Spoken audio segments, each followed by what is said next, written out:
Mr. Echohawk, the Circle of Life School on the White Earth Reservation in Minnesota is one of the few fortunate BIE schools that will be rebuilt in the near future, with groundbreaking slated for June of this year.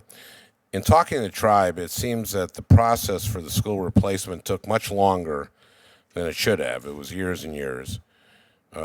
Even after the federal funding was secured, much of this was due to a lack of responsiveness from BIA.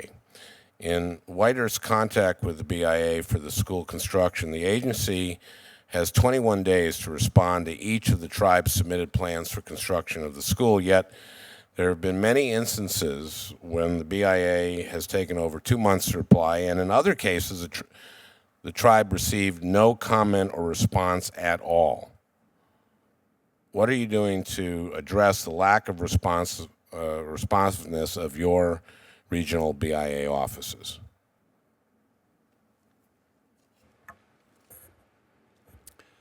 Senator Franken, I think you're aware that I have been on the job only, 11 months, but I can assure you, and I think I'm speaking for Secretary Salazar as well, that we, take these issues very seriously. And, I like to know when there are problems of responsiveness because, we will address those issues. We have recently added a new Bureau of Indian Affairs director, and I just commented we have a new Bureau of Indian Education director starting on June 1. And I look to those individuals to make sure that, we are, responding in a timely manner. Well, thank you, and I hope you stay on top of that. I've been told that advocates for American Indian students have reached out to the BIA to ask what the Bureau planned to do to respond to recommendations in the OIG's report on school violence. While the BIA's official written response to the OIG report was due on March 3rd, the advocates were unable to obtain the written response or any concrete answers. I appreciate that you're beginning to share the answers with us now, but it shouldn't take a hearing to obtain them. And I'm noticing a pattern here. It seems like every time we want information that should be readily available to the public, we have to turn up the heat and hold a hearing. For example, the BIA finally agreed to post its facility condition index list only after my staff made it clear that I plan to ask for it to be made publicly available at the hearing we recently held on school construction. This pattern, to me, is unacceptable. How will the BIA ensure that the actions it will take in response to the OIG's report will be transparent to the public? And what can the BIA do to improve the transparency of its operations more generally?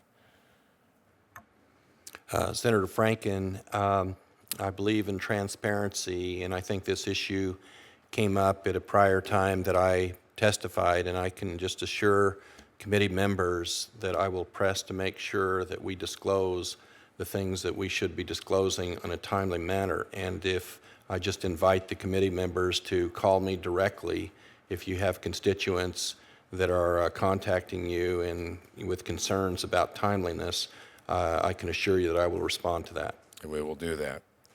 You say in your testimony, in your written testimony, we are working hard to deploy our resources in the most effective and efficient manner possible to improve BIE facilities.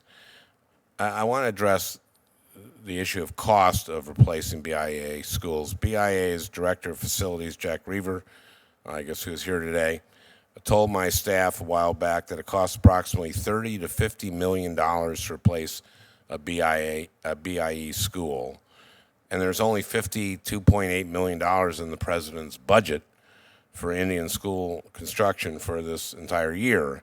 So we have an enormous cost per school and barely any money in the budget to fund it. Mr. Secretary, is the cost for replacing a BIE school comparable to the costs associated with schools in non-tribal areas?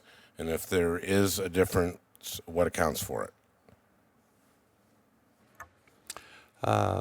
Senator Franken, I do not personally know the answer to your question about whether or not they're comparable cost.